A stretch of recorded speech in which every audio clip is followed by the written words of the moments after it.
So you want to learn how to play liar's dice, do you? Why that one, I wonder?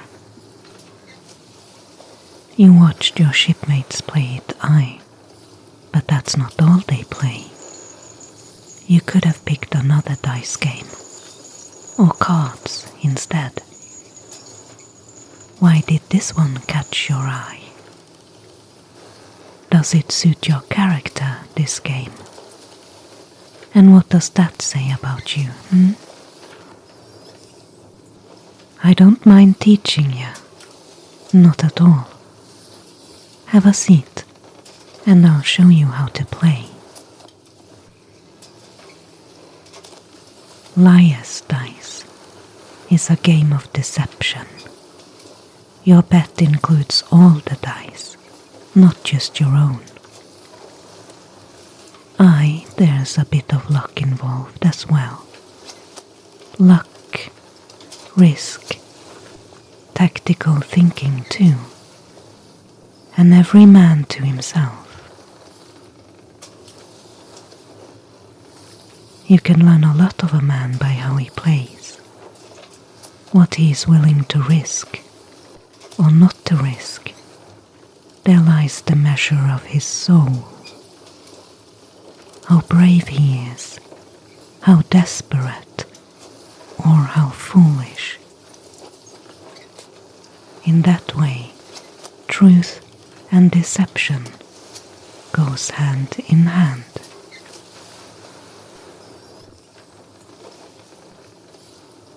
Liar's dice is not too complicated, in theory at least. Each player is given 5 dice and a cup to hide them in.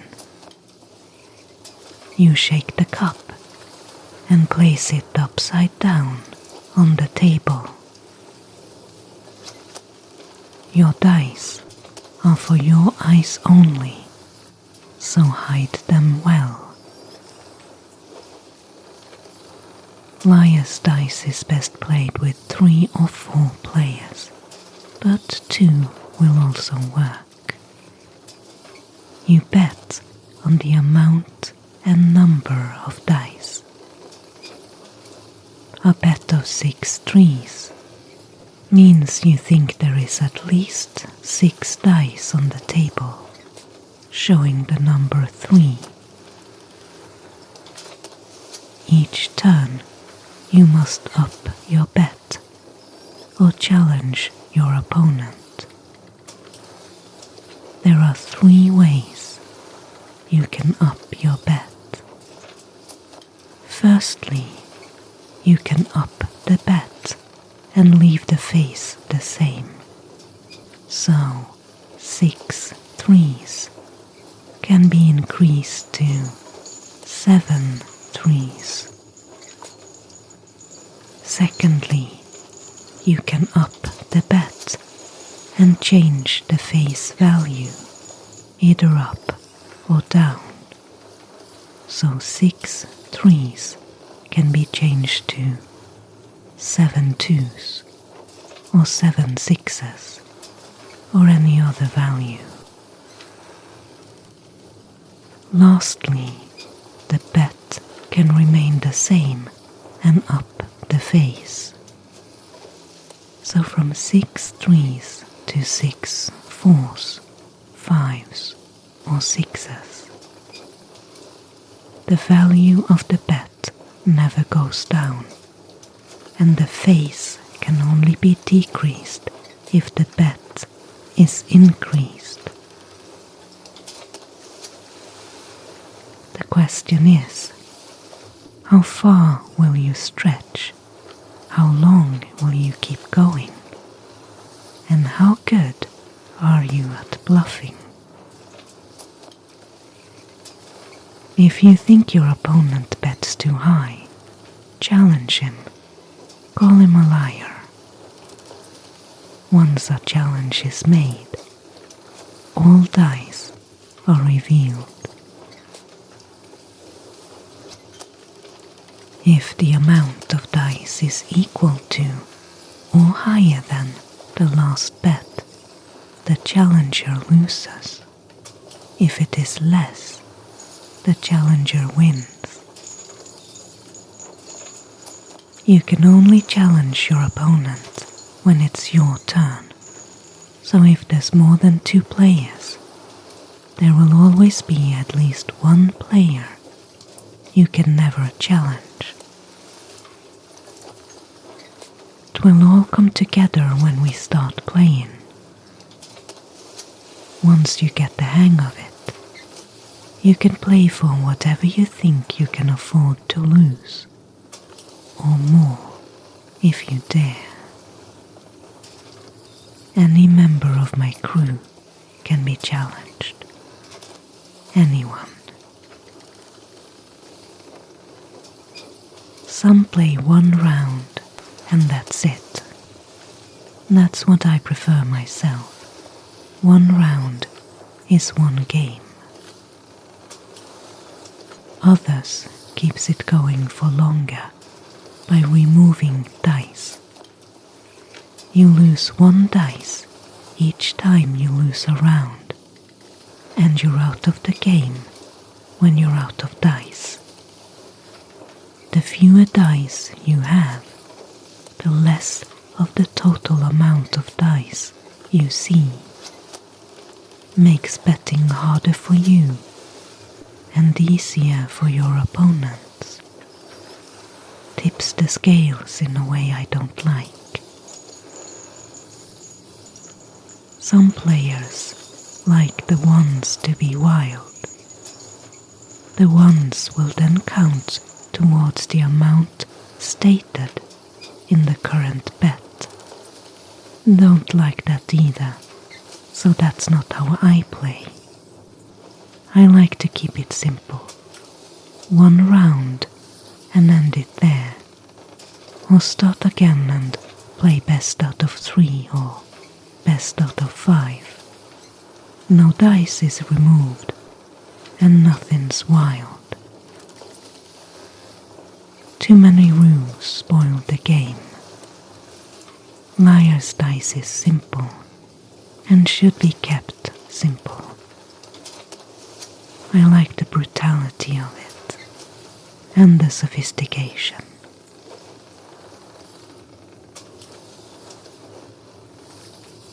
You only see part of the whole and must guess from your opponent's bets what they might have. Did they bet 6 threes because they have 3 or maybe 4 threes themselves? Or do they have none, hoping you will up the bid so they can call you a liar for an easy win? How do they think, and how well can you read them? With each bet, the probability of being right decreases, and each time you switch the number, there are fewer options to choose between. Your playing field narrows down quickly. Your pulse races. You make mistakes. Take risks and bet too high, and you're giving the victory away.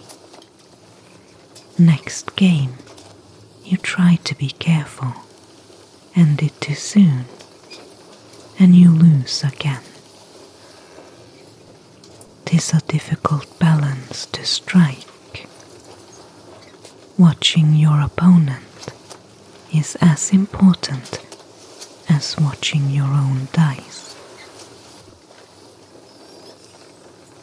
Your perspective is limited. You see 1 part of a larger whole. The rest is lost in fog and darkness, and you have to sail through it and navigate it as best you can.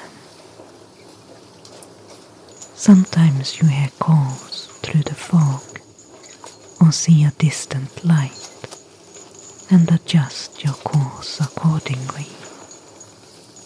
that neither can be trusted. Don't get too careless, you'll run aground. Don't be too cautious, you won't get anywhere at all. And that's where luck comes in. We are a superstitious bunch, after all, sailors and pirates. We have all sent a prayer or two up to Lady Fortune, or a curse perhaps, if she has favored someone else. You hear all kinds of stories. People betting their souls, challenging Davy Jones himself. The ones who risk everything, even when the odds are stacked high against them. They are the ones who believes luck favors them, that they are somehow special, that the rules of probability will bend for them, and once in a blue moon it pays off. Not often, but more often than it should. Makes you wonder if there's someone out there who can tip the scales in your favor, if they take a liking to you. Are you ready to play?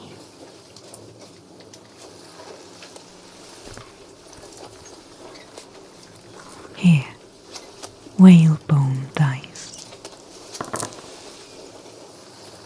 and a leather cup to keep them in.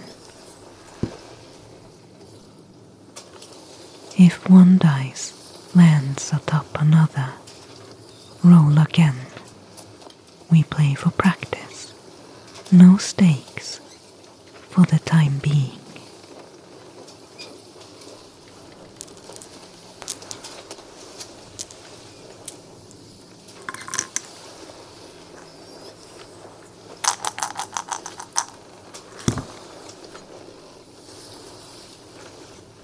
Three twos,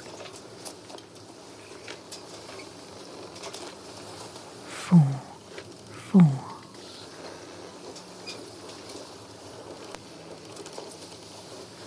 4 fives.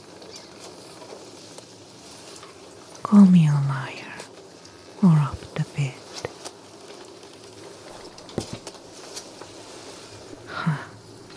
I've still got it.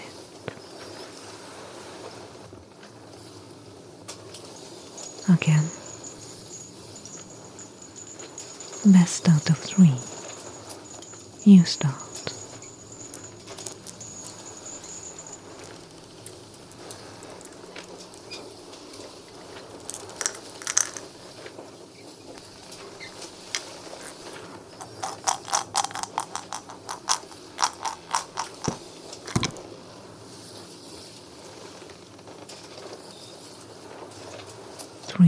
Three, 4 fives,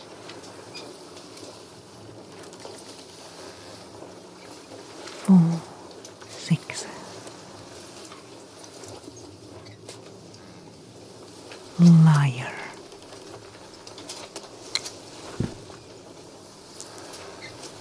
One for you then. Seems we have a tie. Last game.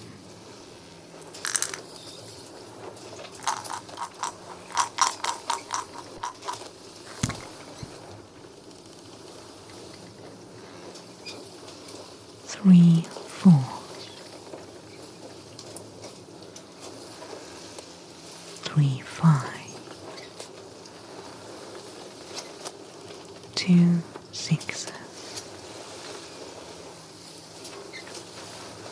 4 sixes, liar.